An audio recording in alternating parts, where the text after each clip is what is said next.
Hi, I'm Astrida and this is Grant, and we love to walk. We've been doing it for 29 years. In fact, the first gift I got from Grant was a pair of hiking boots. And yeah, we just keep on going. So I like to walk because I feel closest to God. It engages all of my senses. So whether it's here in our neighborhood or in the Rockies or Spain or France or wherever our paths take us, I walk with eyes wide open, enjoying His creation, the mountains, rivers, streams, lakes, flowers, wildlife, whatever it is. I love the different smells. One of my favorite smells is pine forest, and of course wildflowers and people's cooking. I like to, I'm not a super early morning person, but to get up at 5:30 in the morning and walk through a forest with birds doing their song is amazing. And some of our paths we walk, we get to know people, we hear their stories, and we're still in touch with a number of the people that we've encountered. Tasting gorp, a handful of gorp, good old raisins and peanuts, which seems to evolve over the days. It never tastes as good as it does out in the wildlife. And touching new growth of a pine tree or lavender blossoms, and obviously feeling everything with our feet, whether it's a path of on grass, on gravel, rocks, scree, which is not my favorite, but you gotta walk through the scree to get to the mountain summit. So, I can't always walk when I'm dealing with headaches.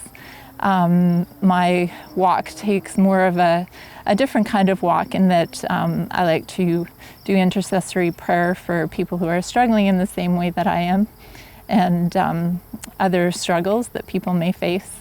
So I'm super grateful for when I can get back out there and walk. To walk is a real blessing. It's not something to take for granted. We can walk. We've got good conditioned legs and feet, and so I kind of feel we should walk. There's a lot of good reasons to walk. Obviously, physically, it's good for you. I mean, we all know the benefits of walking, but spiritually as well, it's good for us spiritually. And I like to try and be intentional. I don't do it all the time, but it's good to try and be intentional spiritually when you're walking and actually invite God along for the walk. And I mean, I see this body thing a very physical thing, but it's also a very spiritual thing. Walking is physical and spiritual, and I live in this body. I can't help it. I just live it. I'm right now sitting in Sage Creek. I'm not sitting in another province or another country right now. This is where I am. So I live in this body. I've invited God into my life, and I believe He's living inside my body too. It just seems a little strange to me if I go for a walk with somebody to never talk with them or never pay attention to them or even acknowledge their being there. And if God is living in me, wouldn't I acknowledge Him and pay attention to Him and even have a conversation with Him? So I think it's important to have this God living in this temple, to acknowledge Him and say, hey God, let's go for a walk. I want you to enjoy this walk with me. I'm going to enjoy your creation. I'm going to talk with you. We're going to just acknowledge each other, and I think He enjoys that. Maybe sometimes He doesn't enjoy it because maybe I'm thinking about things that aren't pleasing to Him. But I think that's a good spiritual exercise that's part of walking. So why don't we keep walking? You bet. For another few more years or decades? Awesome. Let's go.